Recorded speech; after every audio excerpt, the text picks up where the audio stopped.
Pueden tomar asiento, hermanos, ahí donde están. Como ya he dicho, vamos a comenzar una serie de estas predicaciones basada en la parábola del hijo pródigo del capítulo 15 del Evangelio de Lucas. Le hemos colocado como título el hijo pródigo, una historia con personajes en repartos. Recuerde que hemos visto un elenco, hemos visto una historia donde tenemos diferentes personajes.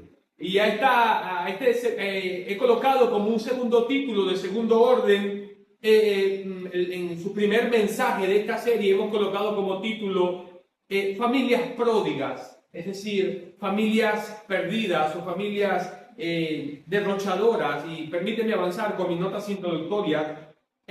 Vamos a entender lo que significa esta expresión de pródigo específicamente.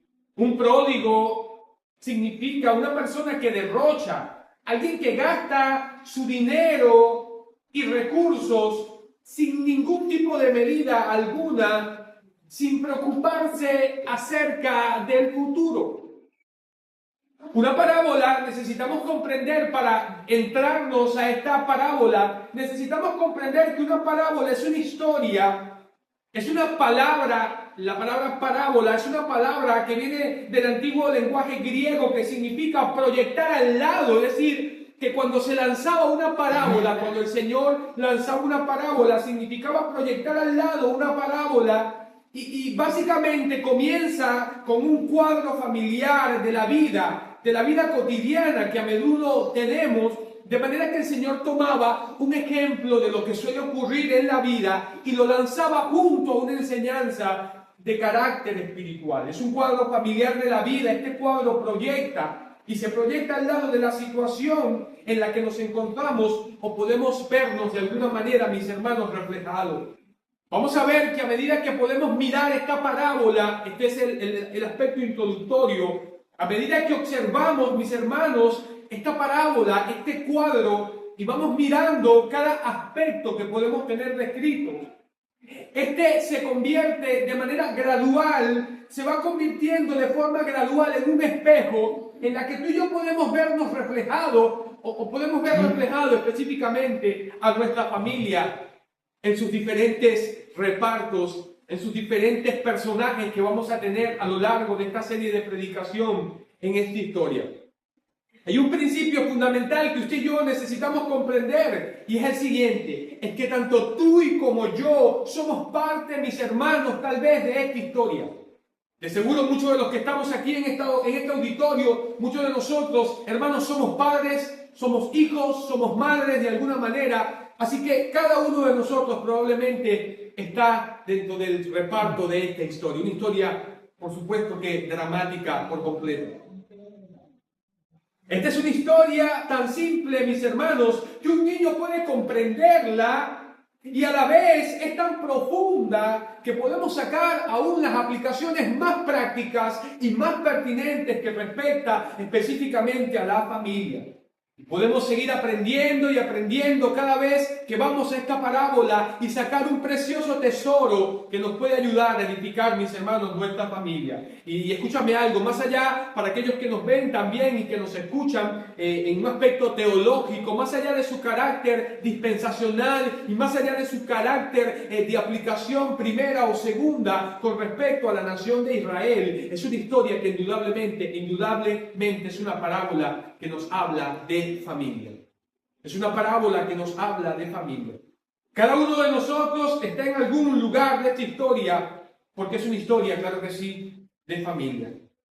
Si centramos la atención correcta sobre esta historia, puede prometer, colocaba en mis notas, mis hermanos, ayudarnos a convertirnos, o a convertir, mejor dicho, lamentable y tristemente debemos decir, de manera que si centramos nuestra atención a esta historia, a esta parábola, puede ayudarnos a convertir nuestro triste fracaso familiar en una historia de éxito en nuestras vidas. Alguien aquí podemos decir que tenemos familias perfectas, ¿verdad? Que nos hemos equivocado todos, ¿verdad? Que hemos cometido errores. Siempre hay tiempo para un nuevo comienzo. ¿Cuántos lo creen? Amén. Siempre hay tiempo para un nuevo comienzo. Para que podamos comenzar a vivir una vida nueva, no solamente en Cristo Jesús, sino que podamos comenzar a vivir una vida nueva, en una vida familiar diferente, una vida con percepciones diferentes, conforme a las Escrituras y a la palabra del Señor. Hablemos acerca de un ejemplo. Recuerda, yo estoy en mi introducción, permíteme. Hablemos acerca del espejo, claro que sí. Si aceptamos lo que vemos y reconocemos nuestra necesidad, entonces el espejo, es decir, esa parábola que estamos teniendo aquí, donde hemos visto a un hombre, a un padre, hemos visto a un hijo menor, un hijo mayor, y hay toda una interacción. Si reconocemos nuestra necesidad, el espejo se convierte en una ventana a través de la cual vamos a Dios. Vamos a Dios y a su gracia, y esa gracia va a ser capaz de poder transformar nuestra familia. Esa gracia va a ser capaz de poder transformar nuestra existencia y todo lo que está en nuestro entorno. Pero si por el contrario rechazamos lo que vemos en este espejo y en esta parábola, y yo voy a hacer una salvedad dentro de un momento, la parábola no nos hace tal vez ningún bien. Necesitamos comprender, hermanos, que una parábola es verdad que no la podemos parar en 4 patas y darle todo un significado, pero lo que sí podemos ver en estos mensajes de familia es que indudablemente esta es una parábola de familia y que nos muestra grandes principios, no solamente en las relaciones filiales, sino en la relación del creyente específicamente con Dios y aún en su relación de la nación de Israel especialmente con Dios. Mira por favor el versículo 15 y versículo 3, mira lo que dice. Entonces les refirió esta parábola diciendo, pero vamos a ver entonces a partir de esto, vamos a ver un concadenado por lo menos de 3 parábolas que tienen principios y propósitos en común y en específico. En realidad no solamente les contó una parábola, sino que les contó ¿cuántas? Les contó 3 parábolas, 3 historias que se enfocaban. Escúchame, aunque diferentes, vamos a ver que estas 3 parábolas se enfocaban específicamente en el mismo tema. Vamos a ver un ejemplo rápidamente. Vamos a ver a un ejemplo. Había sido encontrado algo o alguien y había estado perdido y se le había dado una nueva oportunidad para comenzar. De manera que ese es el tema de estas 3 parábolas. Alguien o algo que había estado perdido y ahora se le da un nuevo comienzo, ahora se le da una nueva oportunidad. Y vamos a bosquejar esto rápidamente. Número 1, tenemos una oveja. Del versículo número 1 al versículo número 7, vemos el cuadro de un pastor que se le ha perdido una oveja, deja las 99 en el desierto y va en busca de aquella que se ha perdido. Posteriormente, en Lucas 15, del 8 al 9, vamos a ver el cuadro de una moneda perdida. Una mujer que vamos a ver en el desarrollo que tiene un collar que al parecer le ha regalado su marido, le ha regalado su esposo y ha perdido una de las monedas, de las perlas que tenía el collar. Tenemos el mismo patrón. Se había extraviado, ahora ha sido hallado. Ha sido buscado con diligencia, ha sido hallado. Y finalmente tenemos un cuadro de familia. Un hijo que se ha perdido, pero que ahora es hallado. Yo te quiero hacer una pregunta como pastor a cada uno de nosotros en este momento. ¿Has perdido un hijo? No sé. En algún punto de la historia, no sé, de tu vida, has perdido un hijo. Y todavía mientras escribía este mensaje en mi oficina, me seguía preguntando, y esta misma pregunta quiero hacértela, son 2 preguntas. La primera, ¿has perdido un hijo? El segundo, o tal vez sientes que estás a punto de poder perder un hijo. Yo quiero que tú y yo podamos reflexionar y pensar, porque esto es básicamente lo que esta historia nos enseña. Una advertencia importante, Proverbios 16-18 dice, antes del quebrantamiento, escúchame bien, antes del quebrantamiento está la soberbia y antes de la caída vamos a tener la altivez de espíritu. Es fundamental que podamos prestar atención a las advertencias que esta parábola nos está trayendo. Y nos está diciendo el libro de Proverbios que antes de que podamos ver a una persona perdida, en este caso con esta aplicación, antes de la soberbia, está la altivez. Antes de la caída está la soberbia y la altivez de espíritu. Hay un terreno peligroso, peligroso, sin embargo, y es el siguiente, mis hermanos.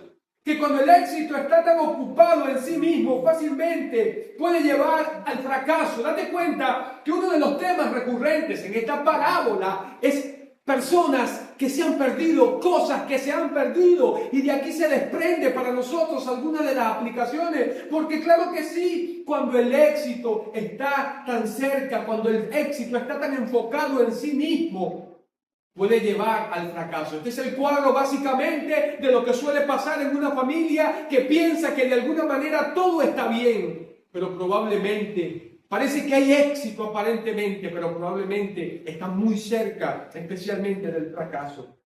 Pero cuando sabemos que hemos fracasado y lo reconocemos, estamos dando el primer paso hacia la realidad. Lo primero que tú y yo necesitamos que reconocer en este momento, número uno, es que no existen familias perfectas.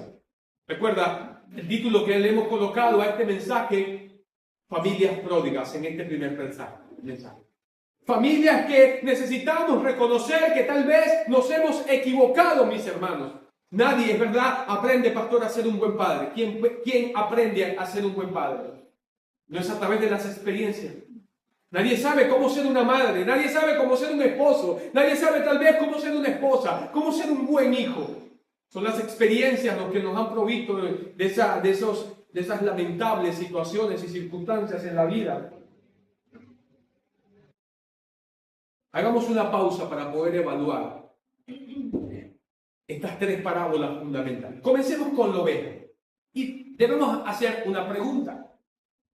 ¿Por qué estaba perdida la oveja? ¿Qué te parece? Analicemos un poco. La primera pregunta es, versículo número 4.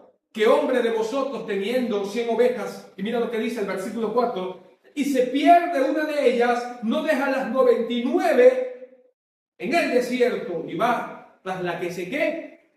La que se perdió, estoy en el versículo 4. Hasta encontrarla, está haciendo una pregunta, ¿verdad? Y nosotros necesitamos responder y poder preguntarnos de alguna manera por qué se había perdido la oveja. Necesitamos entrar un poquito a poder analizar.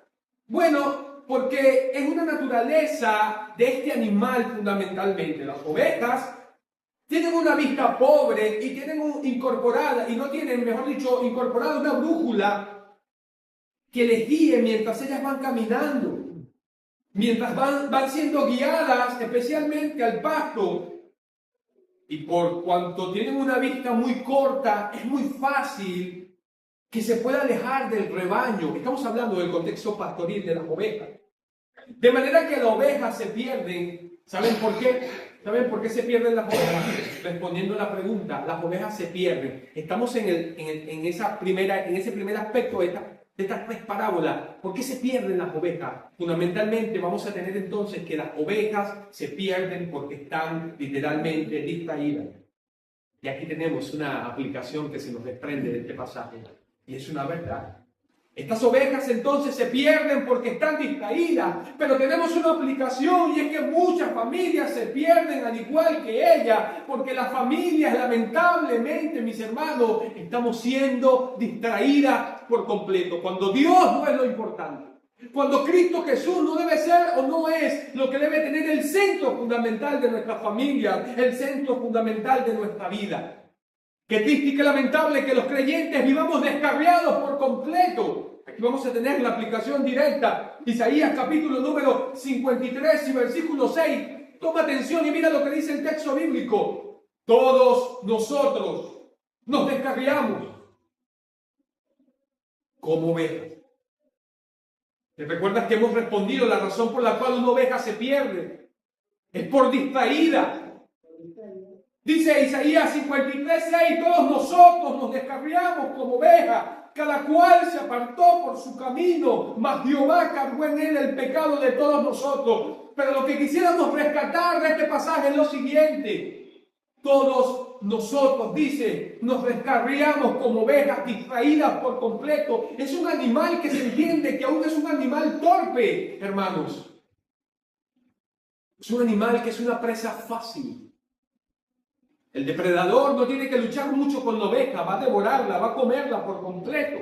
Y hay un montón de metáforas que hacen referencia de esto durante toda la Biblia. De manera que la razón por la que se pierde la oveja es distraída, así como hay muchas familias que estamos en distracción por completo y por tanto somos o nos convertimos lamentablemente en familias pródigas. Personas perdidas van por la vida sin pensar en Dios. ¿Qué te parece?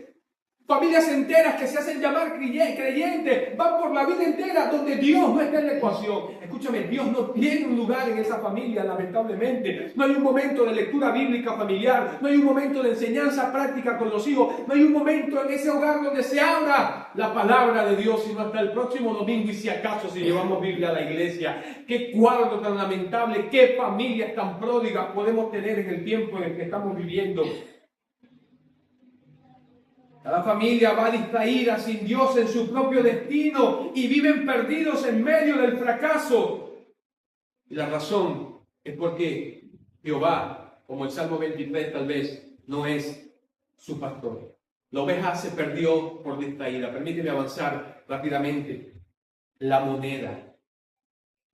Por favor, del versículo, vamos a ver, del versículo 8 al versículo número 10 dice: ¿O qué mujer que tiene 10 dracmas y pierde una dracma no enciende la lámpara y barre la casa y busca, sobre todo con diligencia, hasta encontrarla? Y cuando la encuentra, reúne a sus amigos y vecinos diciendo: gócense conmigo. Ahí estamos viendo ahora la moneda y analicemos un poco y respondamos por qué la moneda se pierde. La moneda estaba perdida. No por distraída. ¿Sabes por qué?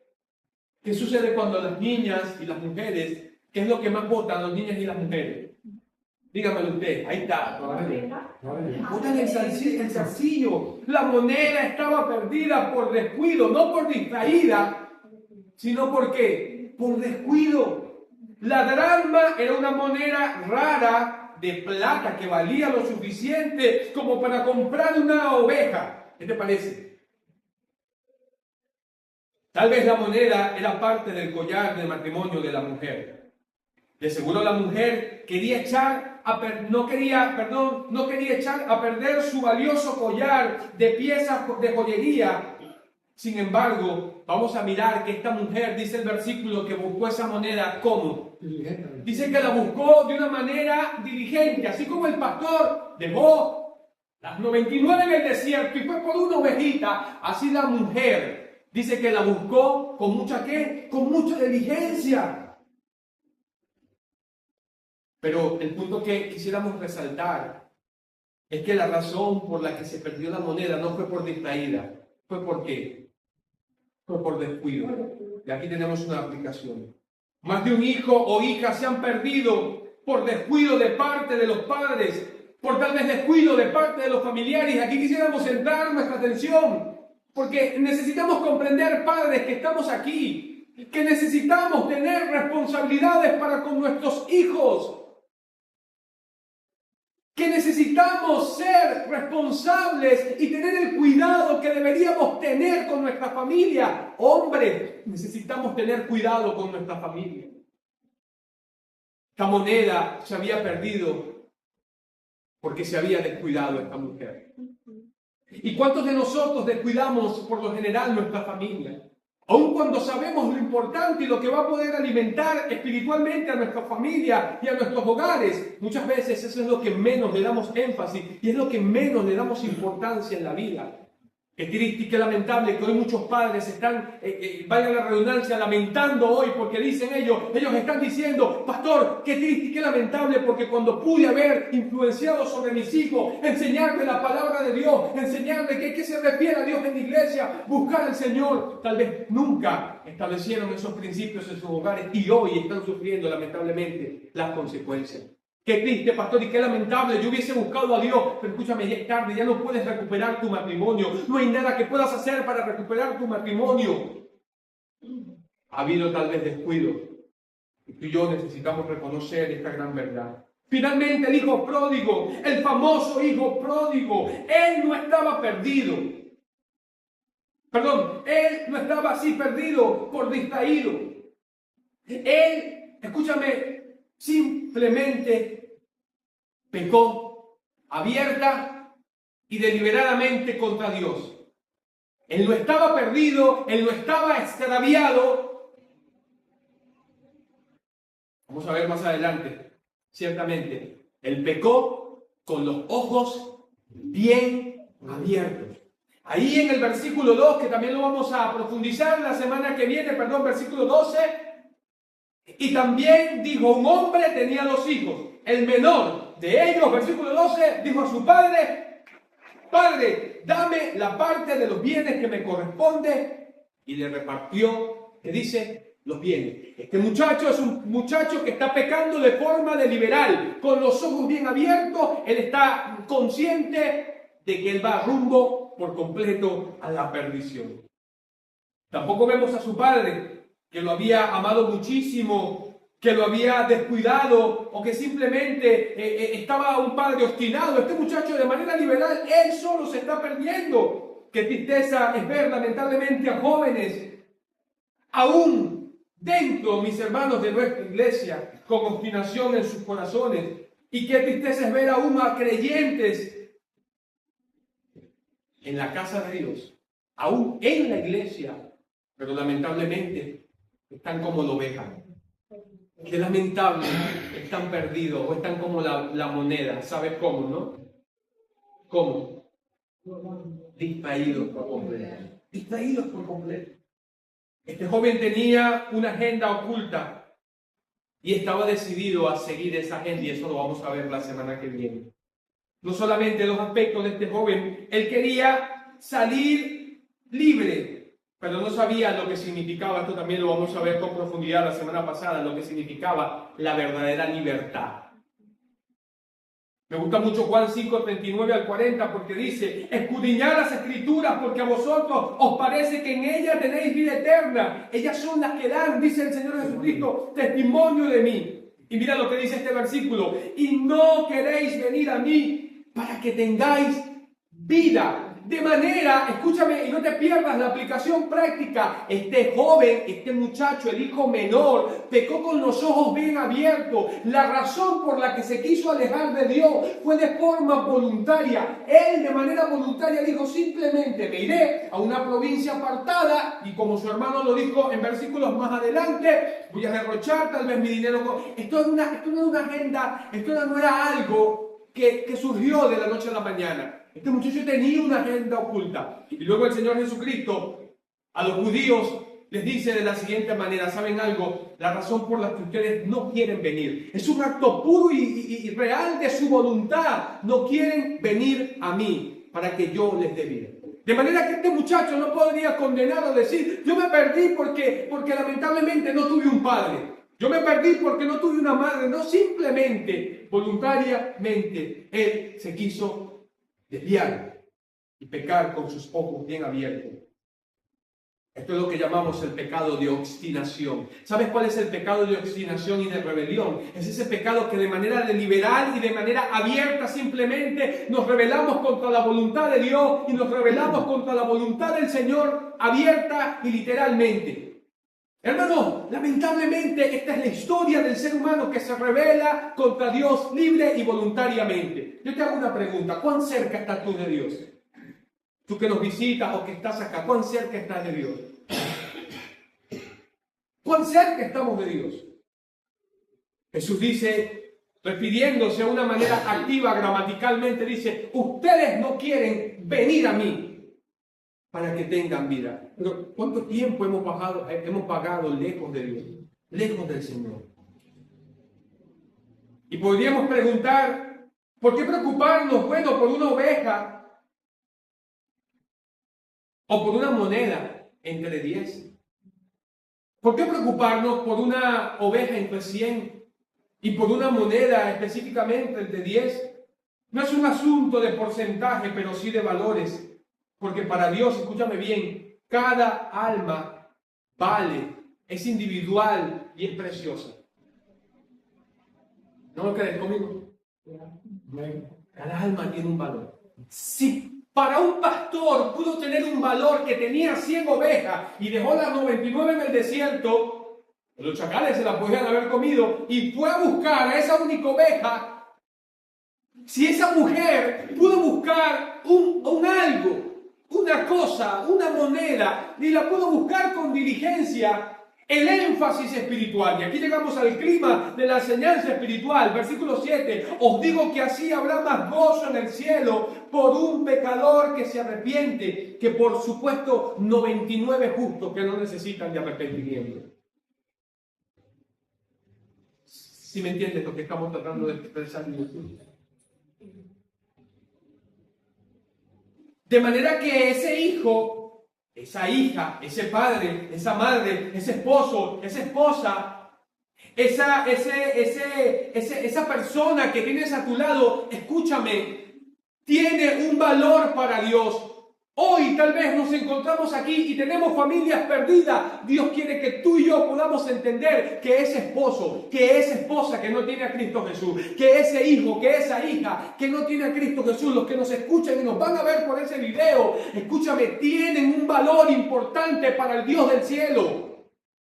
Ese es el centro de esta parábola. Este es el contexto que tenemos en esta parábola. ¿Cuál es? Los escribas y los fariseos recriminando al maestro porque él se la pasaba con los publicanos y los pecadores. Jesús le da 3 parábolas básicamente para poder decirle, escúchame algo. Si para un pastor una oveja tuvo un valor, si para una mujer una moneda dracma tuvo un valor, si para un hombre, un padre, un hijo tuvo un valor, ¿tú crees que Dios no va a amar a los pecadores? Dios es un Dios de familia, ¿cuánto lo creen? Amén. Dios es un Dios por completo familiar, es su creación, Él, escúchame hermano, Él la ha creado. Ahora, rápidamente, si tú me das el tiempo, ¿qué significa estar perdido? Mira el versículo 24. Porque que dice, mi hijo muerto era y ha revivido. Se había perdido, ¿y qué pasó? Es hallado. Eso es lo que significa literalmente estar perdido. Desde el punto de vista de esta parábola, estar perdido significa estar fuera del lugar, es decir, fuera del redil, fuera del collar y fuera de la casa. ¿Sí lo entiendes, verdad? En este concadenado de 3 parábolas. Inútiles, infelices y en peligro, es decir, fuera del lugar, fuera del plan y la voluntad de Dios para la familia. Escúchame algo, los que están aquí, escúchame algo. El plan y el propósito de Dios es que nuestra familia completa, que no perdamos ni siquiera un solo hijo, que no perdamos una sola hija, a ese esposo, a esa esposa, escúchame algo. Absolutamente nadie, cuando Dios viene para una familia, viene para poder traer bendición. Dios le dijo a Abraham, en ti serán benditas, en tu simiente serán benditas todas las familias. ¿Qué significa todo? Todo es todo. Él dice en el Antiguo Testamento, no quiero la muerte del que muere, dice el Señor, sino que es paciente y misericordioso, no queriendo que todos perezcan, sino que todos procedan al arrepentimiento. O ahí incluye en ese pasaje tanto creyentes como incrédulos, todos puedan proceder específicamente al arrepentimiento. Unas aplicaciones rápidamente, ya estamos aterrizando. La oveja pertenecía al pastor y se sentía inútil vagando por el desierto. La moneda pertenecía al collar y aún tenía el mismo valor cuando estaba perdida, pero ese valor no podía ser aprovechado porque estaba fuera especialmente del collar. Asimismo el hijo, al encontrarse fuera del lugar, perdido, el deleite del hogar, lo había perdido experimentar el amor de su padre.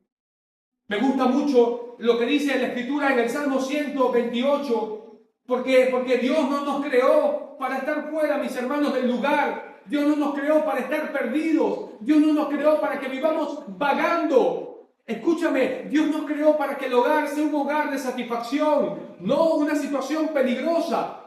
El Salmo 128 dice, cántico gradual, bienaventurado aquel varón que teme a Jehová y que ande en sus caminos cuando comience del trabajo de sus manos. Bienaventurado será y te irá bien. Tu mujer será como vid que lleva fruto al lado de la casa y tus hijos como planta. Es el cuadro de las familias orientales sentados en una mesa, todos en familias sentados alrededor. Ese es el plan y esa es la voluntad de Dios.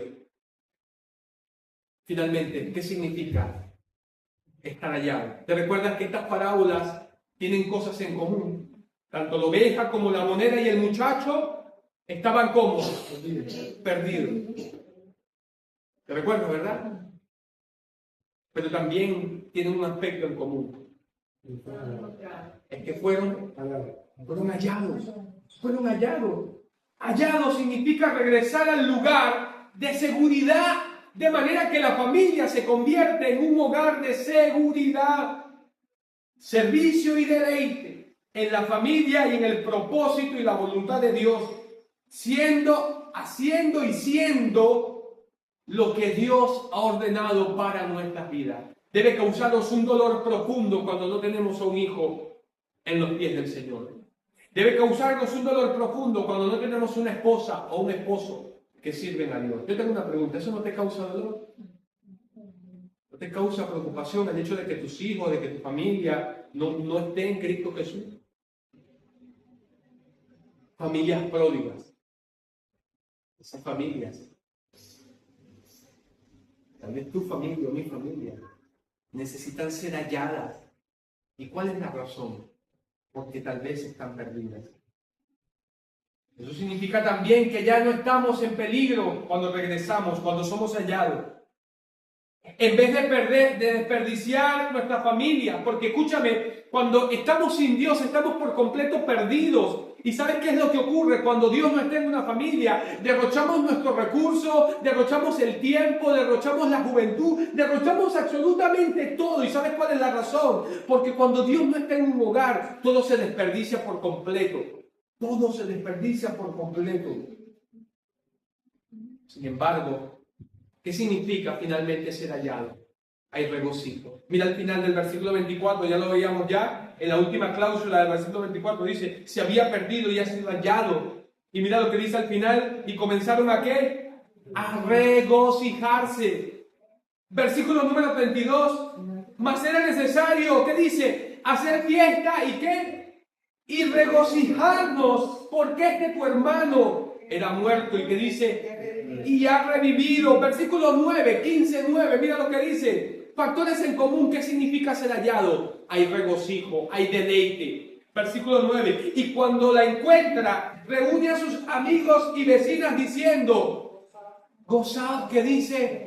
Conmigo. Escúchame, una de los beneficios y de las bendiciones del cielo, cuando somos hallados por Dios, cuando nuestra familia es hallada por Dios, ¿sabes qué es lo que viene a nuestras familias verdaderamente? Viene gozo, viene paz, viene amor, mas el fruto del Espíritu es gozo, paz, benignidad, mansedumbre, gozo, templanza.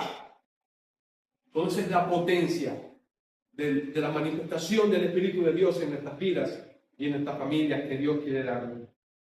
El pastor se regocija al encontrar a la oveja y la colocó sobre sus hombros. Vamos a ver que dice que cuando la consiguió, ¿te recuerdas? Que fue y la buscó y la consiguió. Dice que la colocó sobre sus hombros. Esto es un cuadro literal. ¿Saben lo que hizo? No la montó así, sino que la dobló, tomó las dos patas delanteras y las presionó, y luego tomó las otras dos patas, las traseras, y las presionó y se la colocó. ¿Sabes que esto es un aspecto psicológico en el cual estaba diciendo, ¿estás segura? No te voy a volver a soltar, no te vas a volver a perder. De manera que no se iba a escapar. La llevó a casa e invitó a los vecinos para que se regocijasen con él. La mujer se regocijó al encontrar la moneda e invitó a sus vecinas para que celebrasen con ella. Y finalmente el padre, ¿te recuerdas qué fue lo que hizo? Mató al becerro flaco, ¿verdad? De hecho el hermano, el gordo, ¿verdad? Y no solamente eso, sino que el hermano se lo repite y le dice, ha venido mi hermano que ha derrochado su dinero con rameras y tú has hecho matar el becerro. Y lo dice con un modificador categórico, le dice, el becerro gordo, el más gordo, a ese has matado. El padre se regocijó, invitó a sus amigos. Estoy terminando ya. Yo sé que te lo dije ahorita, pero vamos a terminar ya. Mira, no hay gozo permanente en el pecado. Si lo entendemos, ¿verdad? En una vida lejos de Dios no hay gozo permanente en el pecado. No puede haber gozo permanente en el pecado. Nadie puede negar que hay deleite en el pecado, ¿verdad? Que hay placer, si no la gente no pecara. Pero escúchame, no es un deleite constante, es un deseo engañoso, es un deseo ficticio que te termina destruyendo la vida. Las personas que están perdidas no les gusta admitirlo cuando son miserables gastando el tiempo y dinero, familia y economía y todo literalmente en el pecado.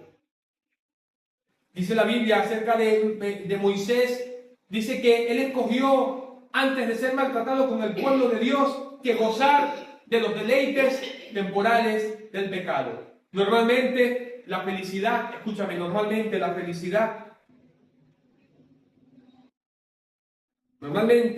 felicidad depende de los acontecimientos. Eso es lo que voy a decir. Por lo general, la felicidad depende de los acontecimientos, del estado de ánimo, del estado de salud. La mayoría de los acontecimientos tienen un gran detalle. ¿Y sabes cuál es? Que no están debajo de nuestro control. Pero hay algo que Dios nos ha permitido tener como hijos de Dios y que nos ofrece para darles a nuestras familias y a nuestras vidas. ¿Y sabes cuál es? Es el gozo. Filipenses 4:4 dice la Escritura: regocijaos en el Señor siempre. Otra vez os digo, regocijaos en el Señor. Mas el fruto del Espíritu es amor, gozo. Es eso lo que Dios quiere brindarnos. Finalmente, mira, ¿por qué los ángeles en el cielo se regocijan cuando las personas se arrepienten y confían en Jesús y experimentan un nuevo comienzo? ¿Te das cuenta que en varias oportunidades el Señor dice: así habrá más gozo en el cielo por un pecador que se arrepiente que por 99 justos que no necesitan arrepentimiento? ¿Sabes cuál es la razón por la que los ángeles se regocijan? Yo te quiero dar la principal y fundamental. Ellos saben que hay un infierno que ha sido creado. Es un lugar de condenación que Dios ha creado para todos aquellos que no obedezcan al Evangelio. Y cada vez que un alma y que un pecador se arrepiente, hay gozo en los ángeles. Hay una fiesta en el cielo por un pecador que se arrepiente. Escúchame, Dios no quiere familias pródigas. Dios quiere que tu familia y mi familia puedan venir a los pies de Dios.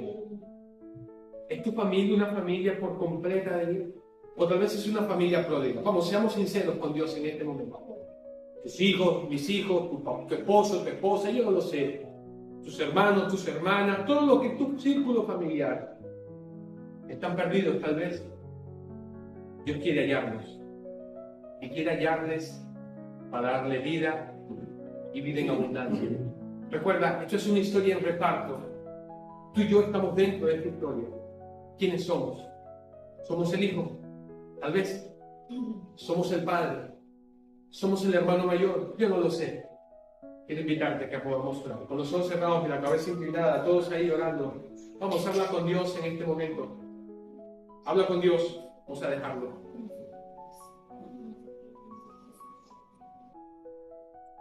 Vamos a hablar con Dios en este momento. Familias pródigas. ¿Alguna pregunta? ¿No te duele tu familia? ¿No te duelen tus hijos? ¿No te duele tu esposo? ¿No te duele tu esposa? Uno de los aspectos en particular de esta parábola es que estaban perdidos, habían sido hallados, pero que también había gozo. ¿Sabes que puede haber un gran gozo si tus familiares, papá, mamá, yo no lo sé, vienen a los pies de Cristo hoy? Tú que te encuentras aquí, ¿en qué parte de la historia estás tú? Tal vez estás aquí, eres el hijo que está perdido. Bueno, hoy Dios quiere decirte que necesitas pedirle a Dios que perdone todos tus pecados. Necesitas pedirle a Cristo que perdone tus pecados y que venga a tu vida y que te salve ahora mismo.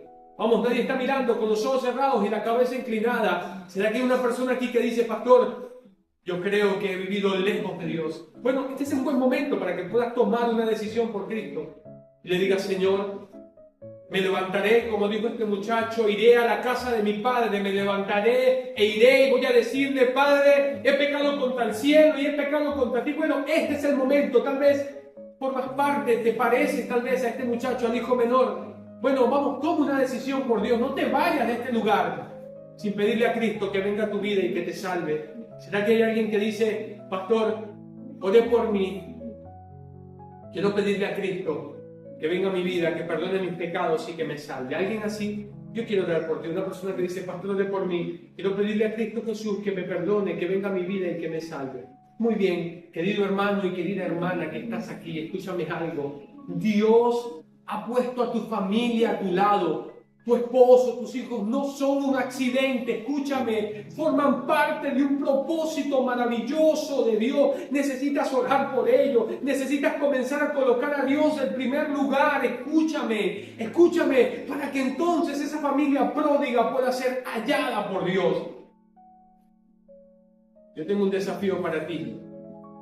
Ahí donde estás, con tus ojos cerrados, orando y la cabeza inclinada, dile, puedes hacer un desafío con el Señor y decirle, Señor, yo quiero comprometerme con esa obra de poder hallar a mi familia. Quiero ser como esa mujer que con diligencia busca la moneda. Quiero ser como ese pastor que fue y dejó a los 99 y fue a buscar a esa única oveja. Señor, yo quiero tener parte allí. Y finalmente yo quiero ser como ese padre, sí, como ese padre que con misericordia, que con amor, con tolerancia, no le juzgó, no le recriminó. Pónganle una sandalia, pónganle un vestido, maten al becerro gordo, porque este es mi hijo, claro que sí, este es mi hijo, que estaba perdido y que ahora ha sido hallado. Señor, gracias te damos, Dios. Gracias te damos por tu bendita palabra, Señor, que nos habla, que nos enseña. Te pedimos en este momento, ayuda a nuestras familias, este tiempo de familias que estamos teniendo, de predicaciones, permítenos tomar las Escrituras y sacar las aplicaciones prácticas para la vida cristiana, para tu pueblo, para tu iglesia, Señor. Gracias porque podemos ver a través de esta historia a un Padre amoroso, a un Padre misericordioso, y eso es perfectamente el reflejo de lo que tú eres, Señor. Dice que su Padre fue movido a misericordia. Ese eres tú, Señor, un Dios misericordioso. Eres misericordioso, dice la Escritura, y paciente para con todos, Señor. Y por eso hoy te damos gracias. Y ese todo se refiere a toda alma que vive en este mundo, Señor. Y hoy te damos gracias por ello. Toda la gloria y toda la honra sean para ti. Oramos en Cristo Jesús. Amén y amén. Que el Señor les bendiga, mis hermanos.